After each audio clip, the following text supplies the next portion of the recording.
right? Okay. Okay, we'll start with Frank because he's got all the numbers. And I think we'll kind of go around and get some individual comments, what everybody thought of the place that we were at there Saturday. Right. Frank, go ahead. Thank you. As you know, we did a Hamfest Saturday. I do not have final numbers. I have some approximate numbers here. And I'm gonna go through them. I'll give you what I think where we are. Basically, it's where we were last year. I don't think it was real probably going to be incurred some additional expenses. And, roughly, what's the cost expense? There's a total 5270. Okay, if we took it more than that, so that was, Coffee love, cups love, sugar packets, and sprinkler love those. So, all right, we need to get an air insect type container and store that, for next year. But very good. Thanks to you and, Jim, who, manned that station and we really appreciate it. Okay, the rental facility, was our big expense. That was $4,100. They say we took in $4,150. We took in 87 on coffee. The find what you want table got us $148 and change. That stuff would normally hit a landfill, so we appreciate everybody who put everything on top of that. We gave out $2 bills in the early part of selling tickets. It was a ticket and a $2 bill. We did not get one $2 bill in the coffee donation. We did not get one $2 bill to find what you want. So apparently they are popular. We're gonna try to do it again next year. So that was a good idea, huh? All right, all right, good. Seaport sales, Club had a table, we made $150 on that. We had 7 members renewing, with the, renewing, get a free ticket drawing for $140. We had, 3 new members and 1 family member for $65 there. Let's see here, all right, income advanced table sales, prior to that weekend, we took in $2,813 primarily in checks. That weekend, we took in total cash of $4905.68 for the first one, and we just did another deposit of $905 to still be processed. As far as tickets sold,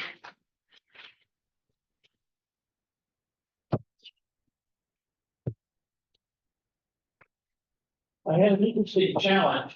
We had 3 cash boxes and 1 extra ticket sales box. And this is the first year we've done extra ticket sales.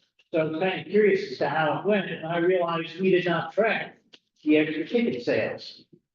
So anyway, we go through some of the other stuff. Cash box 2, we made a total of this is before we had change in there, we had $300 of change, so the actual net positive was $680. Cash box 3, which was exact change, was $288. Anthony, thanks for that. Cash box 4 was the box used for both single $5 extra chance tickets and $5 to $20 extra chance tickets. And I was trying to figure out how I could do this, and I suddenly realized that I have 2 variables. And I come up with 2 equations, so I pulled high school algebra out of my hat and figured out that we in fact sold 12 individual tickets at $5 a piece and 13 bundles of tickets at $20 a piece for a total of $320. That's something new this year that made far more than the 50-50 drawing we had last year. And I think the ability to do that was because of what Greg, our president, was able to do in terms of contacting vendors. And of course, Jim also, and soliciting prizes for the club. And I think that's a tremendous plus. So thank you very much for all your work on that, both of you. You got an idea, within the first 5 minutes, I think it's one agree on. Okay. I thought it was that passed, so if we just went there, and I didn't have to move 2 feet to do it, and I have a volunteer log. If you were a volunteer there and you did not sign your log, I'd like to get your name on here just as a way to say thanks.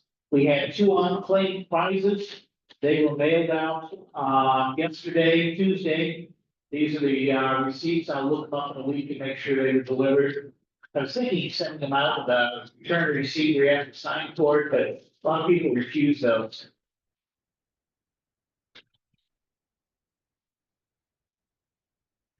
Well, balances right now.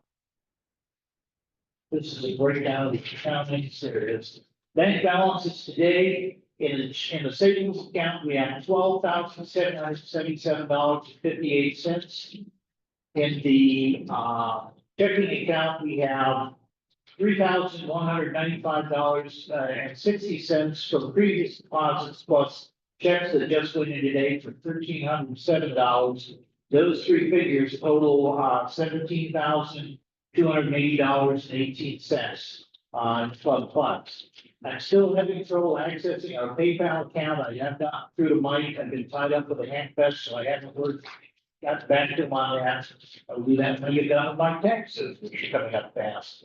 But if you add an estimated $1,367 that we have in our PayPal account, the fund has funds right now of $18,647.63. Are there any questions? Do you know what the total attendance was? Any- I do not have a total ticket count yet. I've got the numbers here and I'm gonna need. Throw a number at it. It's gonna be a week or so long. I can tell you how many tickets we sold, but then Bruce had some that he sold, and some of the ones that he gave out had previously been sold, so. We can get you those numbers, but it won't be right there. I did have one problem with Cashbox One, and I get together with Thomas to see if he has any ideas or thoughts on it.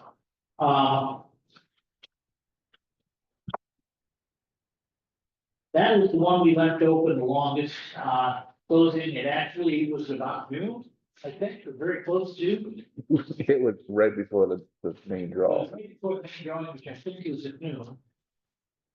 Well, then, at least, well. Because people were still buying tickets to put them in, Yes. so I wasn't gonna tell them no. That's a good idea. This is the point I was made. Where's that one? Here it is. By the way, if that chainsaw will weigh now, compared to.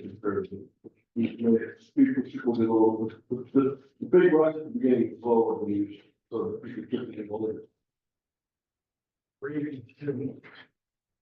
All right. You should like already have a 10 box one now, sheet. That is, anyway, we have more money coming out of cash box one than I can account for ticket sales.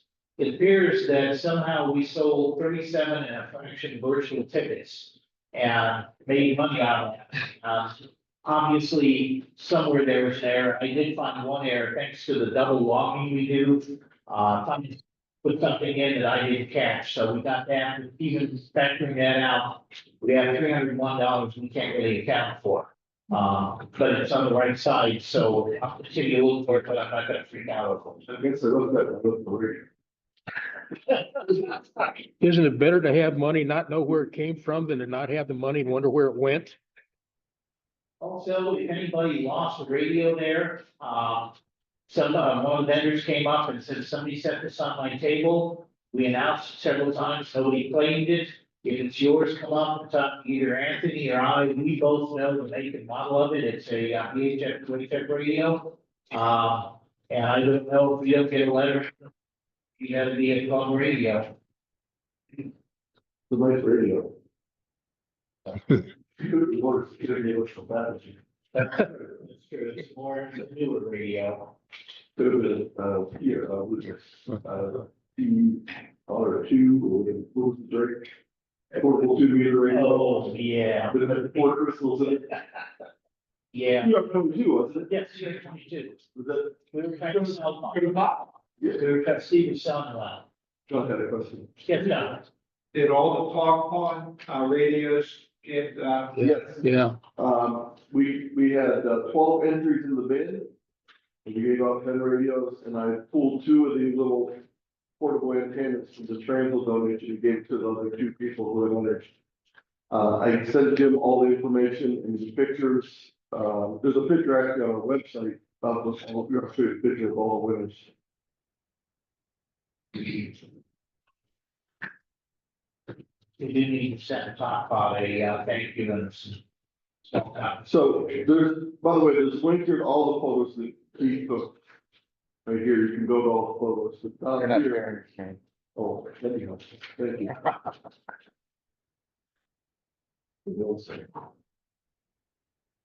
Anthony, there's one other thing you're gonna tell them. We had 3 sisters who all won an HT, all licensed and all teenagers. By the way, the ten ACs given away, 5 of the under 25 hands were, extra class operators. Wow. 1 general and 4 techs. This is the, this is in order, that's, you might recognize some of the people here, that's Jason from, Sarah. Yeah, he's been an extra forever. This is Elsie, I think this is Elsie in the middle here, she's the youngest of the 3 Campbell daughters. This gentleman over here is from Case Western Reserve. This is Alex with the blue Twinsburg shirt on. He was at one of my radio days I did at school a number of years ago. And his father was a CERT member when we did that 1-day CERT class. And he found out his father was gonna take the test, so he studied with his father and got his test at that time. One of the other Campbell daughters, this gentleman here, I think is from Case Western Reserve also. Katie's the last Campbell down there at the bottom. So these are all the 10s. 25 and under is one of the top clubs. But you can see all the pictures on our website, like one of the Hamfest page, and clicking on the photos of it. Our cost, just to finish up, costs are a little bit higher this year. We paid for use, in my opinion, and we did not have access to it, and we had to pay that amount of chemicals to get some dividers to wall off that section of the room. So there was additional costs there where we would have made more. I estimated we made at least $2,500, probably a little bit more on there. So we're sitting very, as the club, we're in good shape. All right, that's really all. Anthony, what do you got? Well, we have a couple things. We have a program tonight, which I'll do in a few minutes, but the other things are, we have, this is our first month to do nominations, but we would like to nominate anyone for an officer. And I just want to make sure that people know that I'm not running for vice president again, so if anyone's interested, vice president will be available. Along those lines, I'm also not going to be running for treasurer or any other position this year. I need to focus on, I've been talking for 6 years now about tearing a house down and rebuilding it. And I've been spending so much time among other things, doing club related activities. And I need to step back a little bit. I'll still be here, I'll still be sitting out there, but I'm not going to be doing day-to-day running of the club as I've been doing, so. But it's been an honor. I've been an officer for probably 16 of the 20 years I've been a member, so thank you very much. So if anyone would like to nominate anyone, all you need to do is tell all the officers. There's 2 months plus the elections will be in this year. If you nominate someone, please ask them first before you nominate them. And no, let me rephrase that. Ask them and they have to say yes, so just ask. The other thing that's coming up, the other events that are coming up will be field day. We need a field day chairman. I will be in West Virginia and Frank will be gone for a couple of weeks before that, so we really need someone that we can work with ahead of time so we can start planning stuff well in advance so that it's not a rush. So we need that. Field day, make sure you mark your calendars for field day, so you have field day down on the calendar. The other event coming up is gonna be May 30th or 31st. 31st. Want to explain what it is, Jim? Yeah, there's gonna be another statewide POTA event where clubs around the state will all be activating POTA stations on that day. We'll be going back to the Church in the Valley, when we went the last time we did a POTA. Rick, I think he's one of the trustees of the church, secured that place for us. If you weren't there last time, it's the nicest POTA location you could ever have because it's got the church right there. So you have, regularly maintained restrooms, gunfire. Nice, big open area. We have lots of room to put up antennas. And picnic table under the trees. I don't know if Anthony's got it on the website yet, but there will be a sign-up sheet. It's not there yet, but we'll be up soon under the management section. Please sign up because it helps me know how much food I need to buy. I don't want to overbuy, but at the same time, I don't want to not have drinks and food for people who come. I can use some help with it, particularly I could use someone who can bring a shelter. But Frank's done that in the past, but he's not gonna be here, so, You mean like a pop-up, a canopy? yeah, I Okay. can't, Yeah, I got one. because we don't know what the weather is, but I need somebody who can bring that. Yeah, So I got I've lots of radios, got lots of antennas, don't have a canopy. Yeah, I got one. Obviously, advanced, but if you need more than one, I've got one, I can loan somebody to bring out there. Depends on how many people sign up. We had 2 stations the last time we did it, we'll have at least 2, if not 3 stations this time. Steve Searle's not here, but promised him the next time I would have one of them available for CW, because he came out last time. I didn't have a CW station set up, so. We will this time have one, but you will. So the other thing that I had, Greg, then was, just the strength, like, you know, we run out what's going on, clubhouse and the circuit program. Okay, I have a couple things here. First, going back to field day, just to clarify, I will be available field day weekend. I will man a station, at the station if that's what people want. But I'm not gonna be able to coordinate all field day. Bring trailers out again, I bring a generator out, to talk to people. But somebody else needs to take the bull by the horns and steer it. And going along with that, I won't be here for field day, but I'll be happy to help you with planning, just like you did last year. So there's not a lot of planning, there won't be a lot of new planning to do, you might as well do it.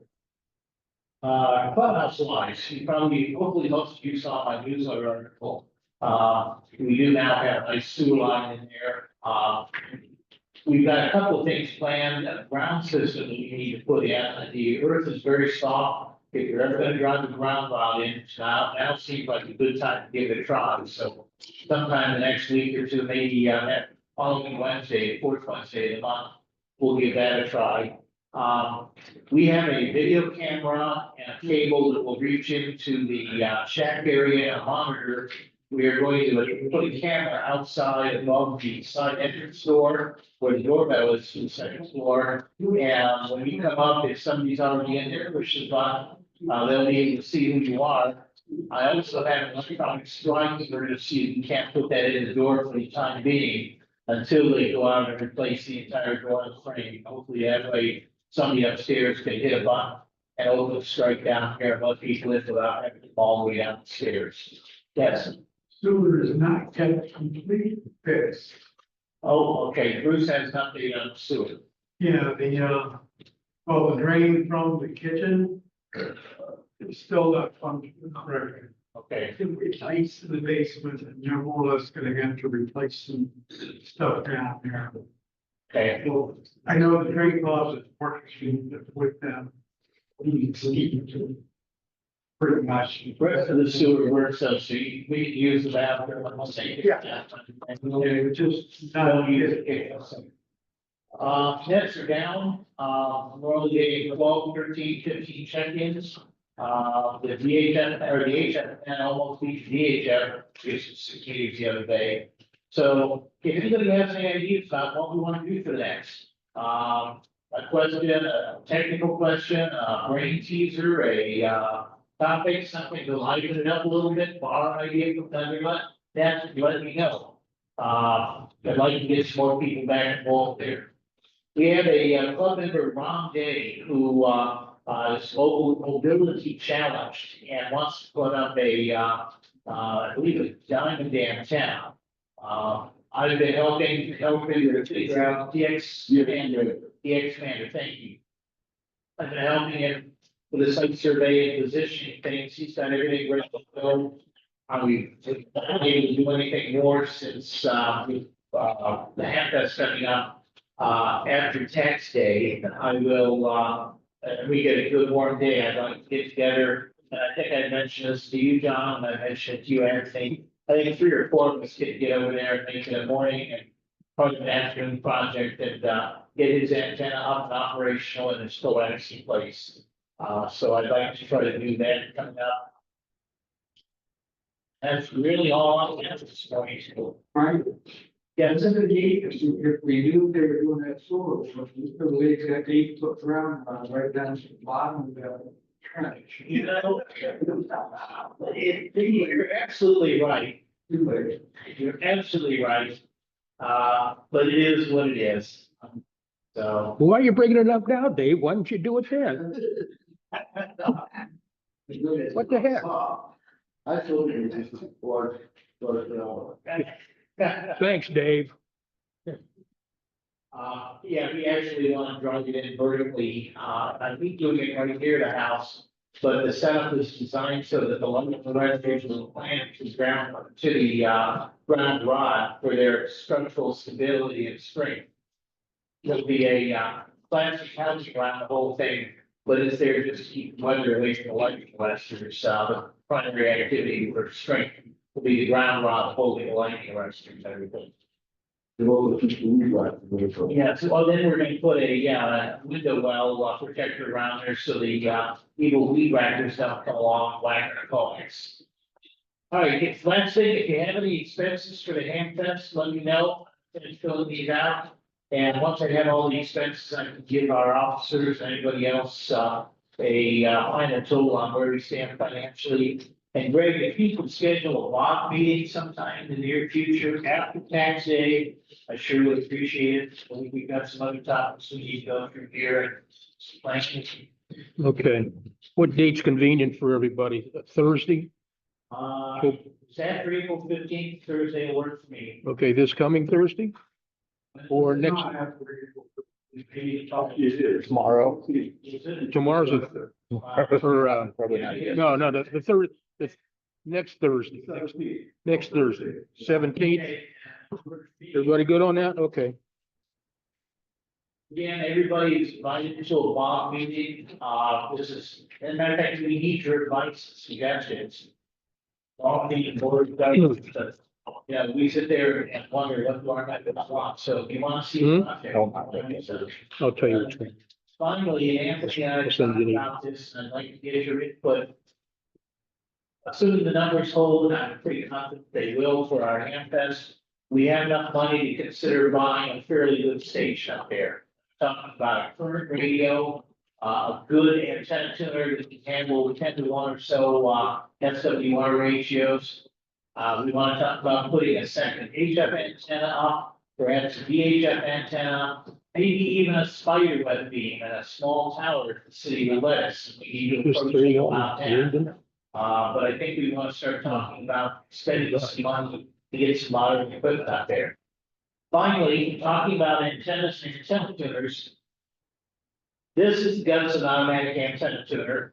You probably can't see it from where you are, but you would, if you were up close, you would notice lots of rust and corrosion at the bottom. It was my HF electrical antenna tuner out there until this gasket allowed water, was not tight enough, allowed water to get in there. I had a standing pool of water, and it's very hard to tune an antenna when you have a random pool of water around it. This thing would find a match, and then the match would go away, and the water quit boiling.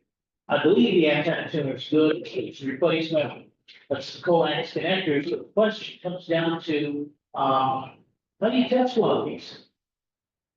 And it's not as easy as it might sound, because first, you gotta put real power in here. You can't do this with just a DNA or something like that.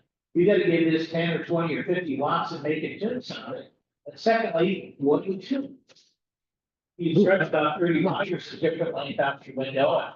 Selectively try to tune those, but if you think about it, when it's an impedance matching device, and impedance has 2 factors. It's got a resistive component and it's got a reactive component.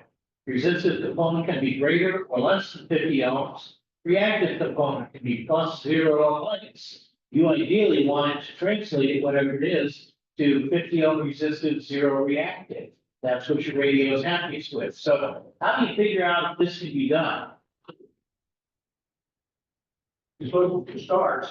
Well, look at the visual, because I think we need to call back up. Well, I think it just ran down the side and breathed in here. Yeah. I'm just gonna put it. You get that much water in there. Oh, it took, probably 4 years. I had it out there 4 or 5 years. Yeah, I did that. I mean, that's around, I'm sitting there looking all. Really happens. Squirrel went out there with a scooter. You never know. Do you think it can utter condensation? And this, well, water get in there. It's supposed to be a sealed unit. And I have to admit, when I took it out, I noticed the screws came out fairly easily.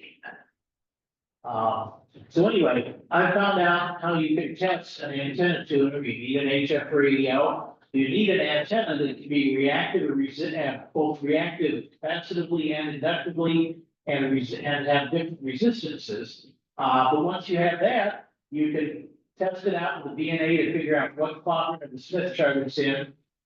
And then connect the tuner to a radio, let it try to tune that and see if it will tune it or not. And we're gonna do that presentation coming up in a couple of months. Probably won't be till I get back from vacation, so it might be something in the June or even the July meeting. And it might be here, or because of the amount of equipment, it might be up in the clubhouse, but we'll set up a transmitter, a manual antenna tuner with some dummy loads in parallel and attached to it so that I can select those. And then we'll look at the VNA and adjust the dials until we have an SWR, maybe 6-to-1. That's greater than 50 ohm resistive and inductive, and then disconnect that, connect the antenna tuner and the radio to it, and see if the tuner can tune it. And if you can inspect all 4 quadrants of the Smith chart and maybe 2 or 3 values in each one, you can pretty much confirm that all of these relays and all of these inductors and all of these capacitors are good and this thing is working. And I've done that for several antenna tuners now. We just bought this one with the club in mind at Toledo and SUNY Airports. It'll be a club antenna. So that's what's coming up in technical programs sometime in the future. At that point, I'll back it out. Well, you know what you need? You know what these W is? You want to smarty I've been looking at Amazon back order again. You need smarty ones, you could call them if you want them to be 6-to-1 with a 50 ohm, yes, you need a smarty one. That's a good name for this podcast right now, smarty ones. We'll see. All right, that's all I've done. Anything else going on before we start the program? Let me say that everybody sign in, the sign-in sheet is right here. Okay, You do that. one thing. Okay. Ken, you got anything areas wise you want to talk about? Mention anything? Not really. We do have a couple of us, George Rydell and Ted and myself are going to be doing a presentation for a school tomorrow evening in Copley. They've invited us out. They're sort of like, they're not really a STEM school, but they sort of lean towards that type of a thing.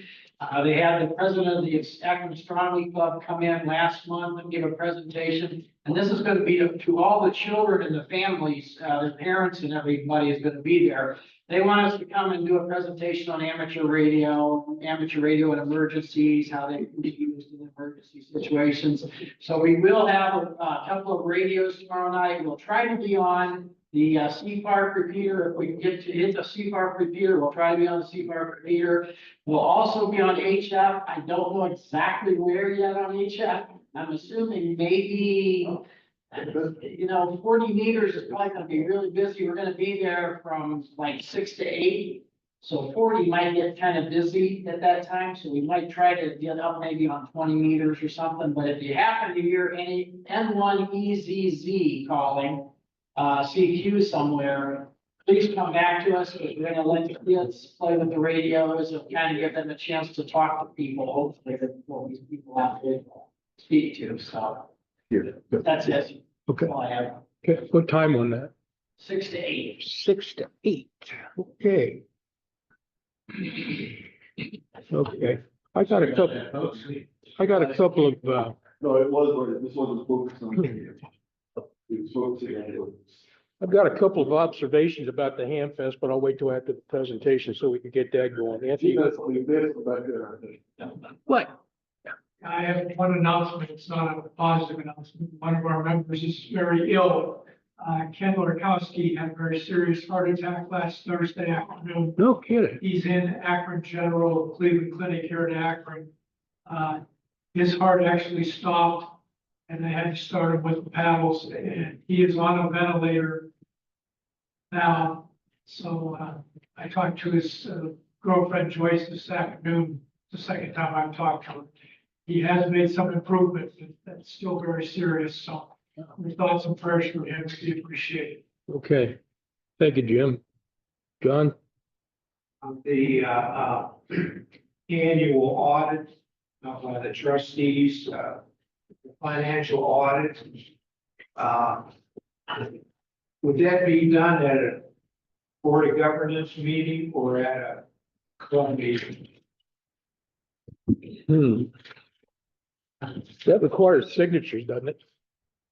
Not sure it does. By the way, I have something for you to sign, Greg. I need a reimbursement also. As far as the audit, I want to show you bank balances. I think I'd like to do it in person with you. It doesn't have to be a meeting here. We can sit down with the other trustees and go over it somewhere on the computer. But this is the first one I've done. I want to show you what I've got. Please. Okay. What I'm proposing is, could we postpone it till May? That would be good by me, because I'm not ready yet. I'm still trying to get the hemp straight away. And actually, the presentation of the audit results just need to be published in the newsletter. You don't have to do them in a meeting. Oh, okay, Okay. okay. That it? That's all I got. Go ahead and start it up. We have switched the focus. It's really shift the focus with the camera. Should jump to you automatically. Did you sign it? Oh.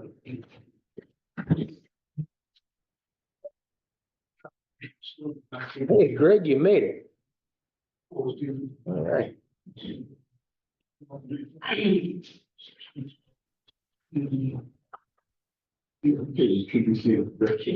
Yep. Radio on, T-Net. Say. Okay, any other one?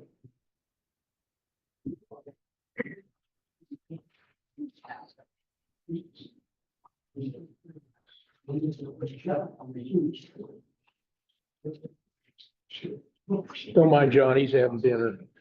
If I could have everyone's attention, please. There. Tonight's presentation on making HF radio contacts on a single sideband. And there's a number of links in this presentation. I put the link to this on the web page. So if you go to the news section, there's a link to get to the slideshow. So you don't need to worry about remembering this. So the purpose of the slideshow is to get hands that are new to HF on the air and help them make contact. We're going to talk a little bit about what the differences are between HF and VHF contacts, the license and allocations that you can use to get on HF, what you need, how to find your potential contacts, what to say once you get on the air, and some techniques. A lot of this will also apply to the photo event we're going to be doing and to field days, et cetera. So many of us got into amateur radio for the lure of talking with hands far away in exotic sounding places around the world. And these are some of the QSL cards I've been lucky enough for places I've worked since I got my license. But one of the things, to be able to do this part, you need HF because you really can't do it with VHF, UHF. Now, when you start looking at allocations, you're going to see a little bit of a problem with HF operations if you are a technician class licensee, because you only have privileges on one band for voice communication with HF. You do have privileges with CW, but it's not a requirement anymore, so a lot of people get their license without knowing CW. So techs have HF privileges for voice only on 10 meters between 28.3 and 28.5, and it's only single sideband, no AM, no FM. Unfortunately, 10 meter activity is very dependent on sunspot cycle. Now, the good news is, right now, we're in a good spot. In a couple of years, we'll be back in a bad spot again. If you get a general class license, the next level of license, you then get single sideband privileges on all bands on HF. So the bottom line is, if you really want to keep working single sideband and not just 10 meters, you need to get at least a general class or extra class license.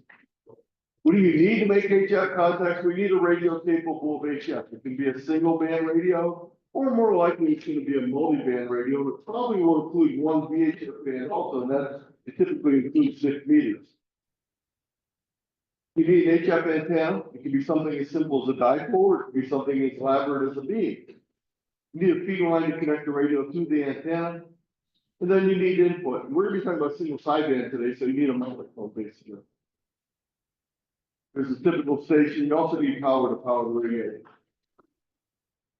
Now, I'm not going to really talk about antennas very much today at all, and I'm not going to talk about buying amateur radio equipment, but I have 2 other presentations to talk about that. I'm also not going to be talking about CW contacts, but if you're interested in that, I have a bunch of information on CW contacts. And I have another presentation just like this. You can see the slideshow or watch the video of me presenting. The basics of making a single sideband contact, finding the station you want to make contact with. Unlike VHF, UHF, which is channelized, VHF is not channelized. So you need to tune and find the station. You can't just go to the repeater frequency like you can if you want to make a VHF contact. You need to tune the station in. If you're not used to tuning in single sideband, it's a little bit tricky, making sure you get the audio matched up right so it sounds okay. Then you need to initiate the contact, and we'll talk about different ways you can initiate contacts. And then what are you going to say and how do you end the contact? So that's what we'll cover. There's 2 main ways to initiate a contact. One is to call CQ and have someone answer you. The other one is to answer someone that's calling CQ.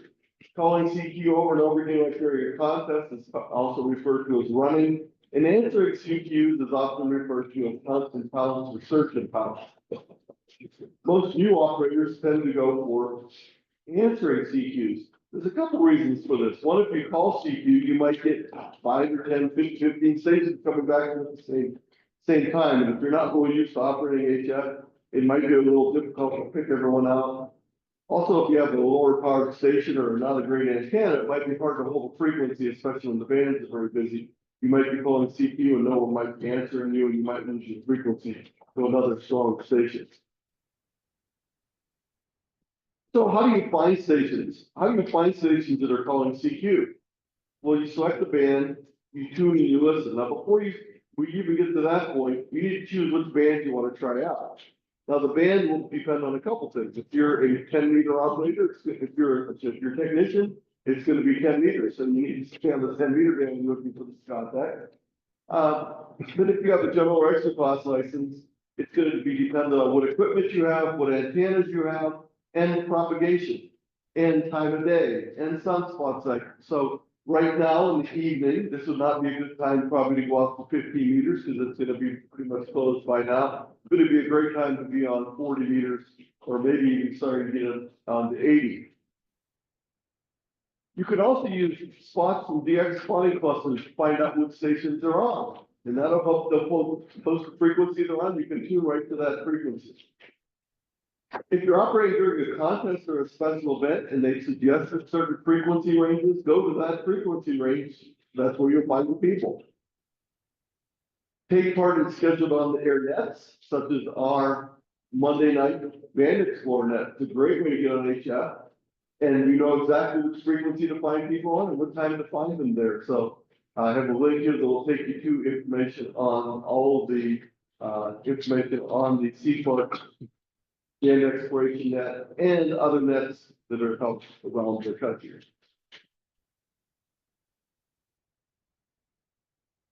And you might want to try calling CQ yourself, and we'll talk more about calling CQ in a few minutes. As I said earlier, the band is going to be dependent on the propagation, time of day, season of the year, point in the sunspot cycle, current solar conditions, etc. By default, or by convention, let me describe it that way. We choose to use upper sideband on some bands and lower sidebands on others. Amateur radio operators are probably one of the few services that does this. Almost every other service, if they're using single sideband, use upper sideband all the time on their service. But because of some factors making it less expensive to design single sideband radios, it was set up so that bands of 40 meters and below use lower sideband, 20 meters and up use upper sideband. It doesn't mean you can't use other sideband, but you're not going to find people to talk to, and you're going to sound garbled, and everyone else is going to sound garbled. So again, 20 meters and up, plus 60 meters, because 60 meters only uses upper sideband when you're using phones. And lower frequencies, that should say less than 4 megahertz. That's wrong. It should say less than 7 megahertz. I got an error there. Jump between 40 meters at 7 megahertz. You need to set the filtering on your radio to be appropriate for a single sideband signal. Now, if you make it too narrow, you won't be able to understand what they're saying. If you make it too wide, you'll be hearing interference. Somewhere around 2.4 to 2.7 kilohertz is where you want to set your filter. And a lot of radios have a setting for the normal setting for single sideband filter. But if you don't set that right, you'll have trouble. You need to tune the segment of the band that includes your license class. Remember, even if you have a general class license, you don't have privileges on all of the single sideband frequencies. And just because the station's calling CQ on the bottom of 40 meters, they're not in the United States and they have different privileges than we do. So make sure you check the chart before you start transmitting. If you're not familiar with the chart, have it right there so you can glance at it and look at it. Very common for people to mistakenly go too low in the band on single sideband and be outside of the general class privileges or be completely outside the amateur radio privileges in the United States. You need to fine tune your tuning. It's not like you can just spin the dial and quickly get to the channel like you do on VHF and UHF. It's going to take some fine tuning or you'll miss stations. Stations aren't always on the 0.0 or the 0.05, although a lot of people tend to end up there, but you need to be able to tune to find where they're at. You also need to understand the footprint of your single sideband signal so that you're not extending outside the band. So basically what the rule of thumb is, on upper sideband, stay at least 3 kilohertz from the top of the band. On lower sideband, stay at least 3 kilohertz from the bottom of the band. I'm going to tell you right now, don't do that. Just stay 3 kilohertz away from both ends of the band on every mode, and it's much better. You'll be much better off. So basically, here's what happens. If you accidentally tune your frequency right to the edge of the band, you might be either above the band and out of band, or in this case down here, below the band and out of the band. So you need to make sure that you remember that your signal is not a single point in line, it's 3 kilohertz wide. So here's an example. This signal is set at 14.350, which is the top of the 20 meter band. Notice the first place I can actually have my carrier be at is 14.37 to keep my signal entirely in the band. So if you tune your radio to 14.350, you will be outside of the 20 meter band when you're operating single sideband. You'll be actually out by quite a bit. So you need to stay down below 14.37. And to make that easy, the opposite occurs at the bottom of the band. So 7175 is the bottom of the phone portion of 40 meters. And again, you can be outside of the band. So this little chart will show you the safe frequencies. If you stay in the colored boxes, you'll be just fine.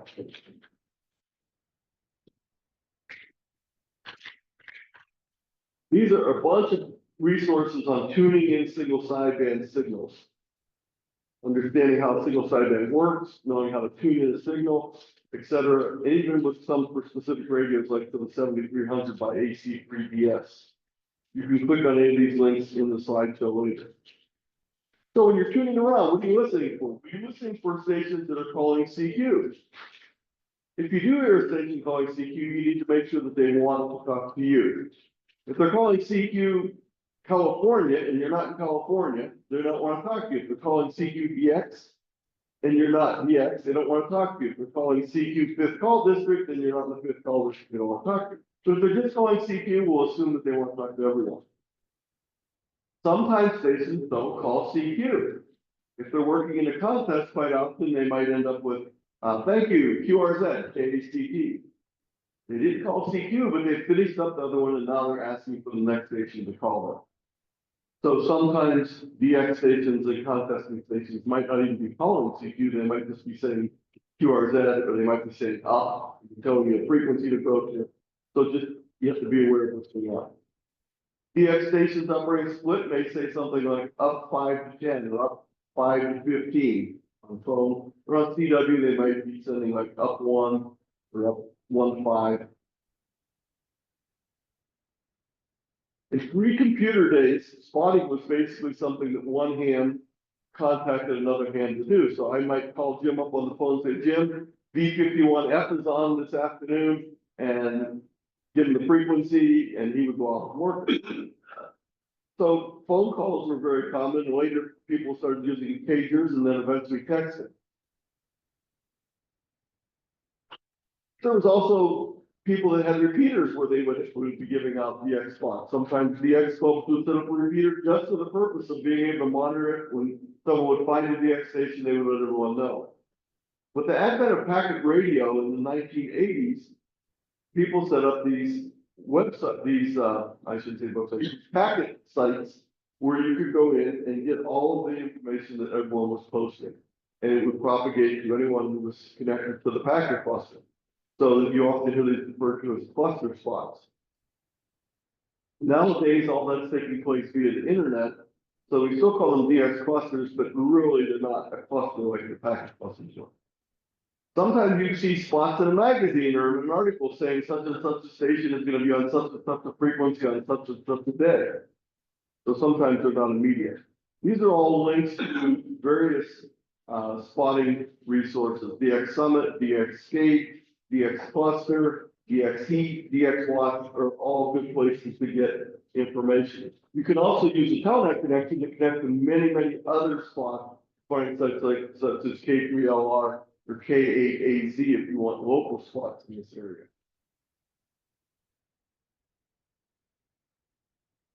Suggested frequencies are often given for contest events. State QSO parties are a really good example of this. Because it's a small contest, if you have everyone spread out over the whole band, you're not going to find it. So typically they might say something like 25 kilohertz up from the bottom of the general class band, or they might give a frequency range of 7.25 to 7.275. So in that case, you know where to go and to try and find those stations. How do you find out about contests? WA7BNM has a great contest calendar. You don't need to go there to compete, though. This will just tell you there's going to be a lot of stations on and where they're going to be at, and you can work them as long as you know what exchange you need to give them. I have 3 sites here also to find out special events. Special events are things like the Route 66, the 13 colonies, Marconi Day, which is coming up in a couple of weeks here. All these are special events and their stations working. If you want to work one of those, this will give you information on what frequencies they're going to be on and what times. You can also check into nets. I'm not a real big HF net person, but I know many people are. And if you're interested in HF net, there's an HF net for almost everything. From interest in specific radios, interest in specific vehicles, specific medical conditions, you name it, there's probably a net there. A lot of them are for purposes of like working all states, or working DX. If you're interested in finding nets, I have a bunch of listings here available. The NYZ site is a really good one. The AC6V site is a little bit old now. Some of the material's not real current. ARRL has a net directory search that you can do. It also includes VHF and UHF nets and so forth. So you can use any of these links to find information on nets.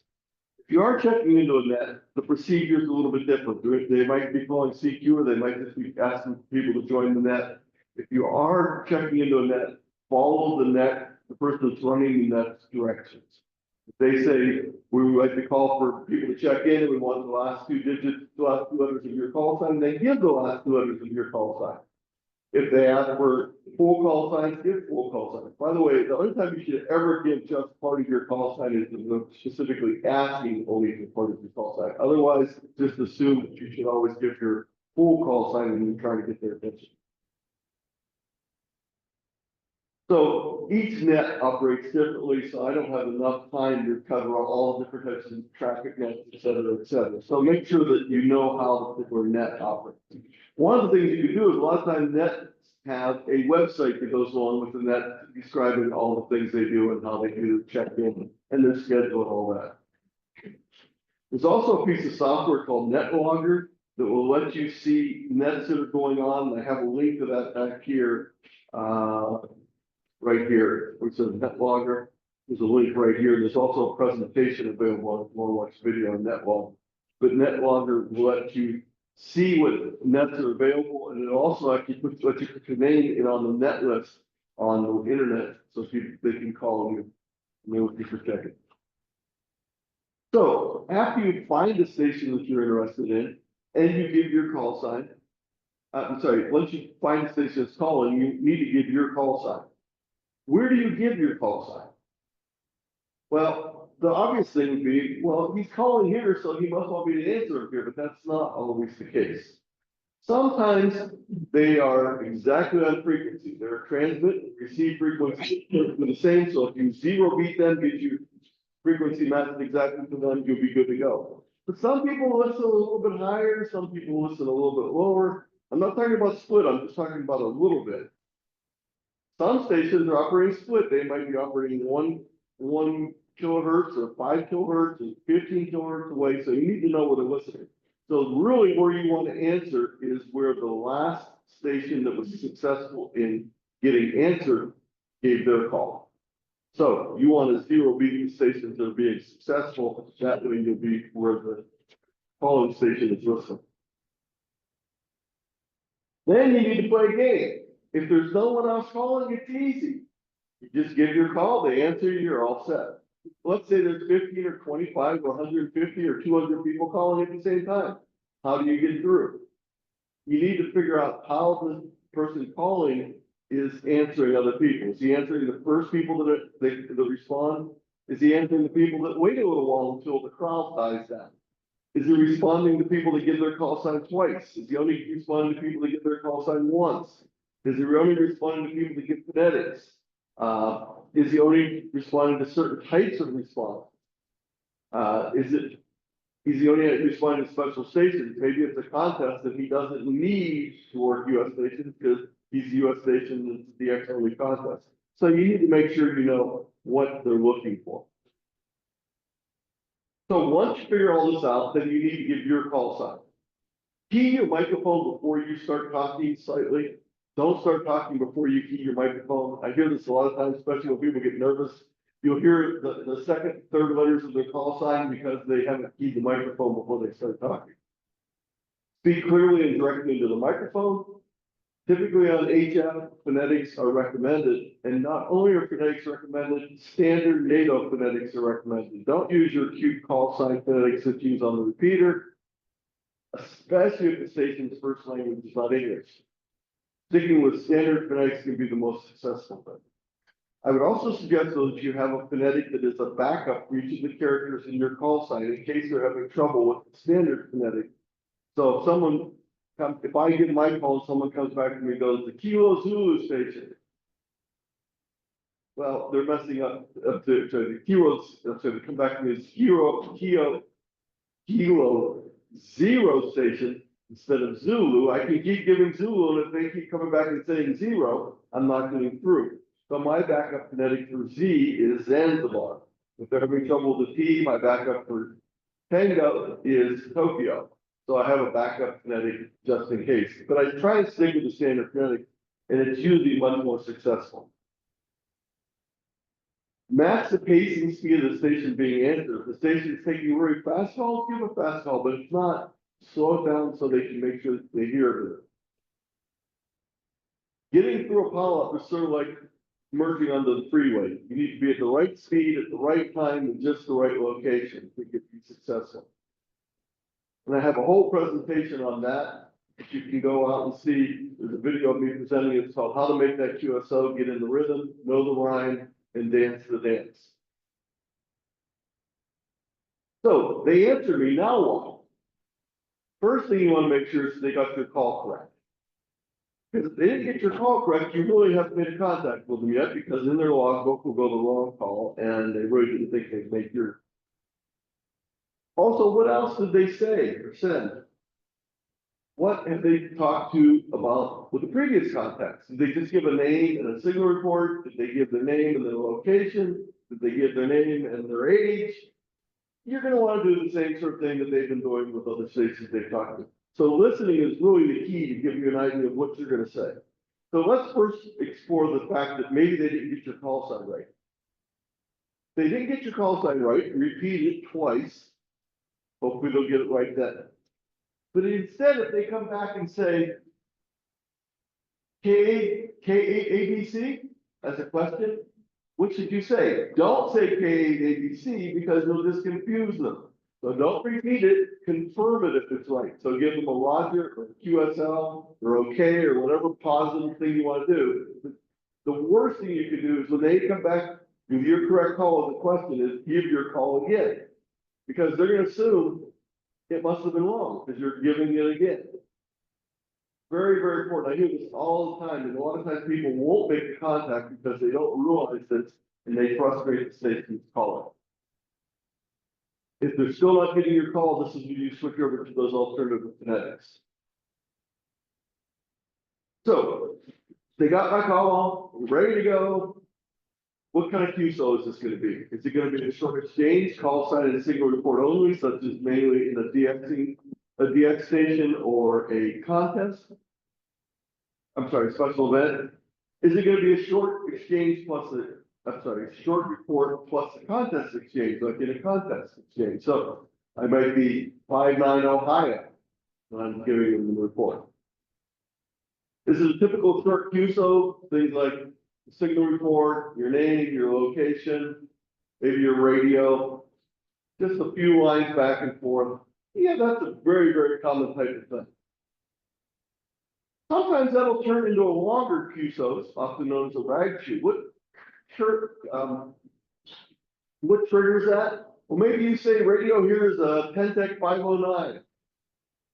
Argonaut, the guy had an Argonaut years ago, so then he wants to talk, so then it turns into a 20-minute rag shoot or a half-an-hour rag shoot.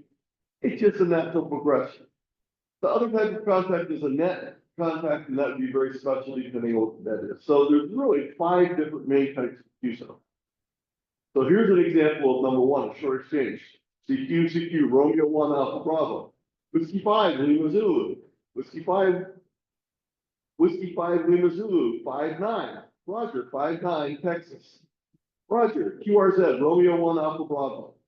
Notice he's done, he didn't do anything except for say QRZ, he's ready to move on to the next person. Here's a short exchange in a contest. CQ test, Kilo 1, Bravo Tango. Whiskey 5, Lima Zulu. Whiskey 5, 5-9, Vermont. Or number 327, or Essex County, or whatever the exchange is. So this could be any type of exchange. It might be a location, it might be a number, multiple things. Whatever exchange the first station gave, the other station gives their exchange that matches to that particular contest. So let's say he said Vermont, the other station says Roger, 5-9 Texas. So Roger indicates to him that you've got his information, and now you give him your. He gives back to Roger, QRZ, Q1 Bravo Tango, and he's off to work the next station. Very important that you know whether they got the information or not. So this chart is actually for both CW and for follow. So some of this is CW and some of it's in the If it's in the red column, you got to correct the problem. If it's in the green column, you're ready to go. You're good to go. So they send a question mark in CW from. Call with a question mark, or if they ask for your call, that means they don't have your call. You need to repeat it. If they give it again or repeat, you need to give them everything again.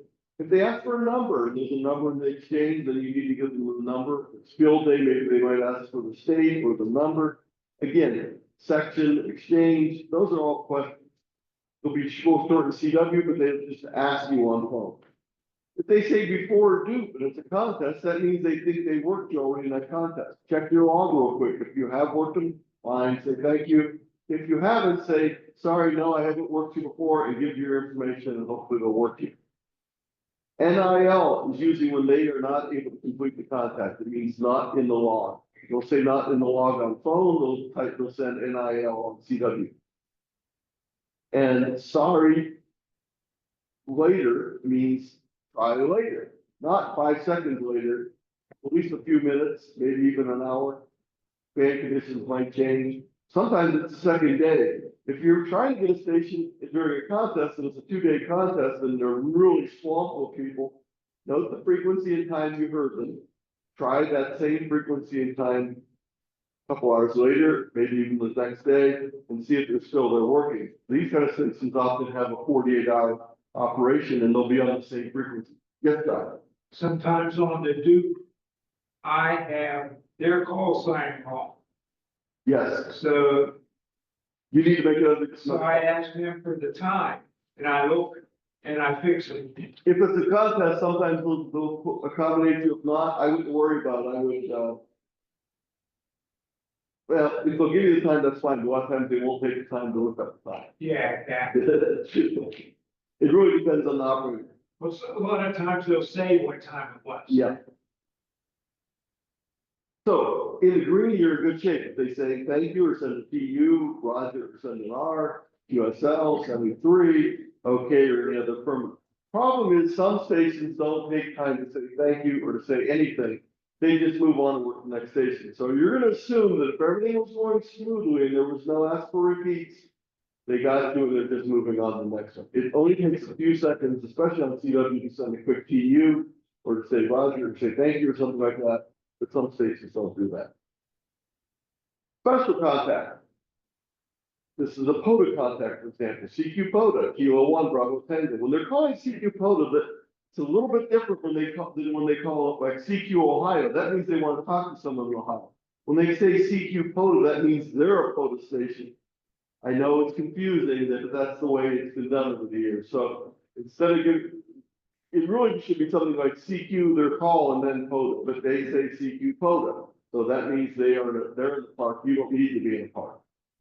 Unless they're asking for parks, and then you have to be in the park. So CQ POTA, Kilo 1, Bravo Tango, Whiskey 5, Lima Zulu, W5LZ, 59, US 5544, Downer State Forest. They do not need to give you the park for it to be a complete POTA contact though. So they might give the park or they might not give the park. Or they might give the park every 10th contact. So don't worry if they don't give you the park. Roger, 59, POTA people love to know what state you're in. So if you're not in a park and you work at a POTA station, give them a report and say that you're state. That's usually what they want. Most of them keep track of the state you're in their laws. Roger, QRZ POTA, Q1 Bravo Tango, and they go on to work the next week. When you're answering, let's say the same thing, CQ POTA, Q1 Bravo Tango. Park to park, Kilo 8 Zulu Tango, I might respond. That helps get me through the crowd of everyone else answering, and he knows he's gonna get another park. So a lot of times if there's a POTA station and you are in the park, you might want to say park to park when you give your call.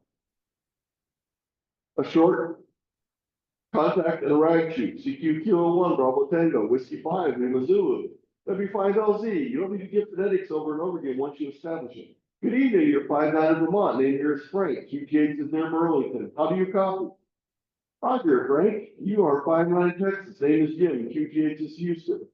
3 years is 7300, running 100 watts to a dipole at 50 feet. Age 55, been a ham for 10 years.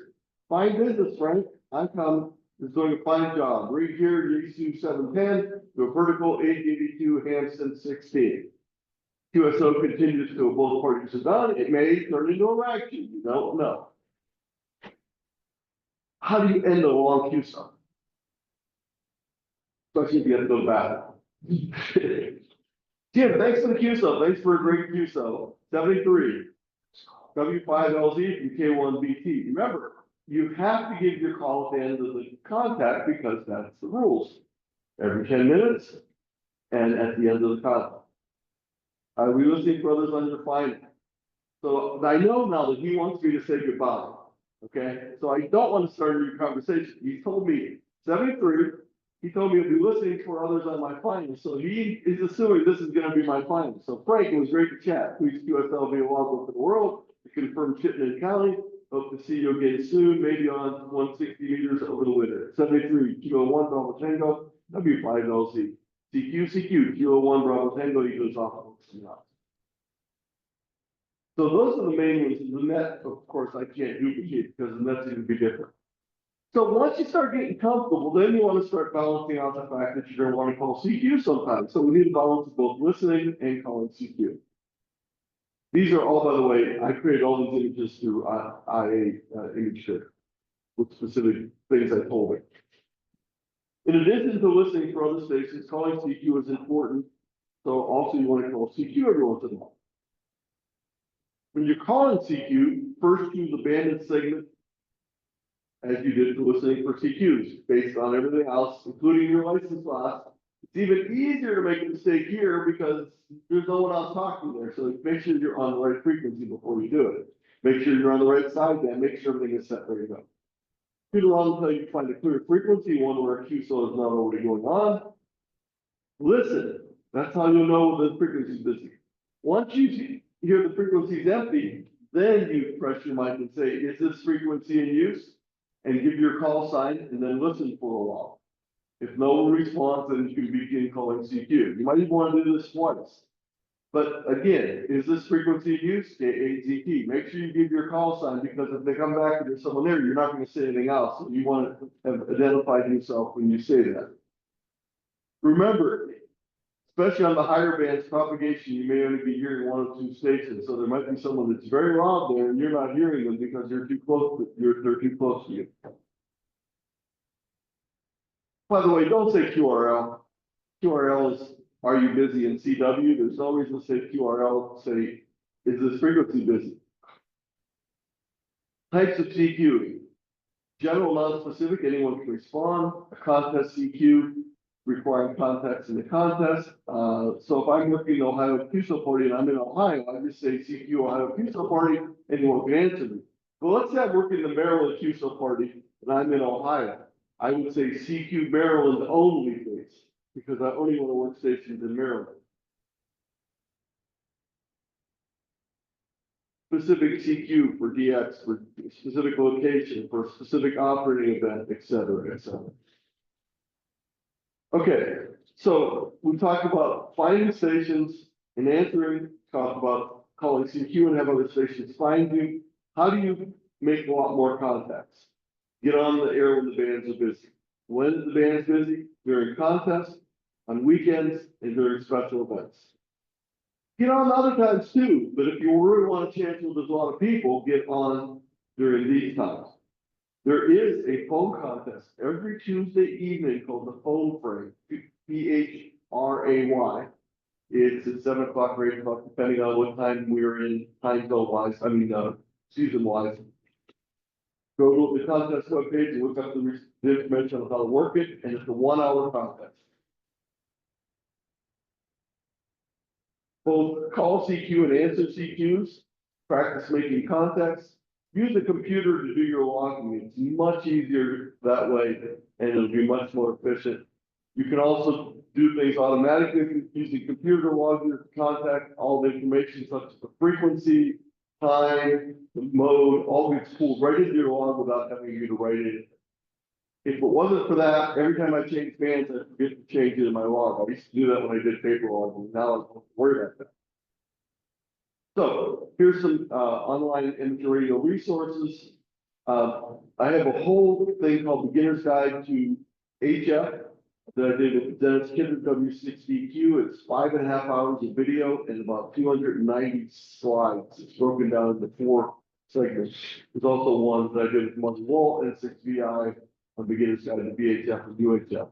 And it goes through antennas, it goes through equipment, it goes through QSL, it goes through a lot of different aspects. I didn't have time to cover it tonight. If you're interested in contesting, I have a slideshow and a video recording on the introduction to contesting. If you're an AWRL member, you can take the AWRL Learning Network class that I wrote for the AWRL about 5 years ago. you need to be a member to do that. It's in the Learning Network. There's also a good book on beginners contesting by Doug, Grant, came on DQ. DG. And if you're interested in logging software for the contest or for operating, I have a whole presentation on that. One on successful operating. This one focuses on when someone doesn't answer you. Is it because you have no friends? No one wants to talk to you? You sound boring on the air? Or is it because your radio's not working? Well, the first three I can't do anything about, but the fourth one I can. This is all tips for being able to confirm that your signal's getting out without having to have someone answer your CQ. Things such as using an online software defined radio somewhere else in the world to listen to your own signal. If you want to listen to HF and you can buy a radio, you can borrow a radio, you can buy an SDR HF dongle to listen. But one of the easiest ways is to go online and use free online software defined radios. I have a short 5-page procedure here that I use when I'm working with students in schools a lot. And by the way, you might want to pass this out to them, okay? It's tiny.cc free RX, and it talks about different ways you can use online software defined radios, including web SDRs, PTs, and other ones. When you go to these places,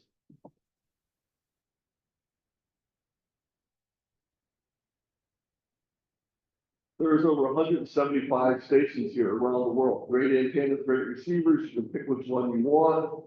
You can go out and you can listen to HF. You can even listen to yourself if you want to. I would suggest recording it if you're listening to yourself because it gets a little confusing talking and listening at the same time. You can go out, you can choose the frequency you want, and you can operate on any of these.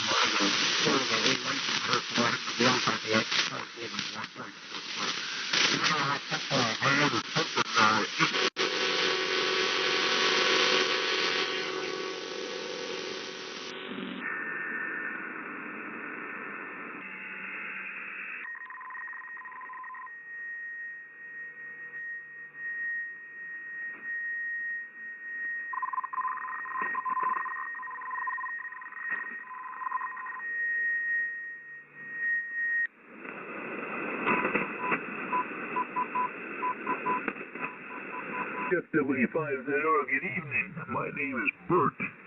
Boston, England. Bert.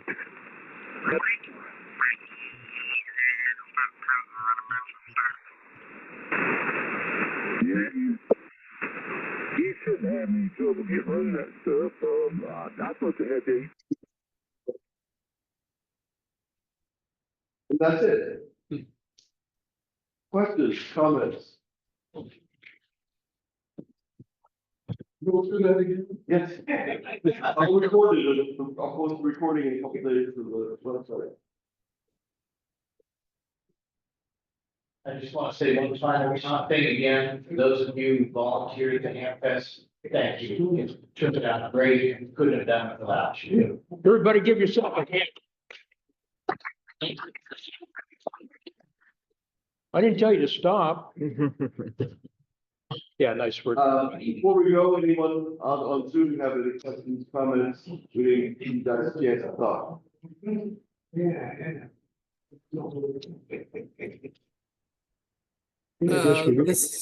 This is Tony with KF8 AVD Yeah. down the valley.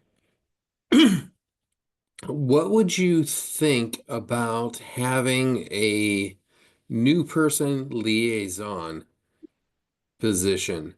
Not necessarily something in the charter, but just someone who the VEs pass along all the exam results to, and then they can reach out and say, hey, new technician, what are you interested in? Or, hey, general, what are you interested in? And have a library of hams that are experienced and like to do those things. That's a very good idea. If you're interested in coordinating it, We have plenty of people that we can give you names for that you can contact when you need help. So if someone needs help with software for logging, I'd be happy to help. We can do that. So, we'd be happy to talk about You just volunteered and didn't know. I kinda did, no lie. And my other thought is that we might be able to reach out, whoever this person is, me, whoever, would be able to reach out to different vendors and say, hey, can you give us a discount for X for technicians? A discount like for Ham Radio Deluxe, for generals, or those kind of things. Well, I think if the person, if we have someone doing that, they can check the sites because a lot of these sites already have offers like that. So that it'd probably be more, as opposed to asking, you'd probably be more coordinating what's available. Because I already know that there's some special things out there, so it might be the most productive use of time would probably be to go out and find those as opposed to going out and asking vendors to give specific ones. There's already one of the existing offers out there. That's probably why I would suggest starting out. Okay, if you want to put my name down on it, I'm okay with that. Like I said, no official position, just kind of a liaison and someone who could monitor the repeaters for us and be able to answer in case they call. Yeah, I think it'd be great, Tony. Yeah, you give me a call and give me a call. Getting that started. We are gonna have a board of governance meeting next Thursday, I believe. Yes. 5:30. Right. When we. Time was it several things you say. I'm available 24/7. 3 a.m. Okay, I operate from noon to 3 a.m. The rest of the time I gotta sleep. Other than that, Well, we posted on the website the exact time we figured out. Yeah, be happy to do that though. yeah, whatever Yeah, time. anybody, we encourage you to sit in on town meeting and we do solicit ideas and suggestions from you. So please help us guide this club. Thank you. That's great. Okay, did you have a list of all the people that won door prizes? I have that list. Okay. With possible one exception, yes. Okay, I got some thank you letters I gotta send out from people who wanted to know who got what. It's on your mind. I need money. So this. Okay, anything else before we close the meeting? Great. No, I'm good. Okay. I'm gonna go ahead and, Tom's just gonna go ahead and stop the meeting here in a few seconds. Thank you all. Thank you, Thank you. Anthony. Thank you, Anthony. Appreciate Thank that. you.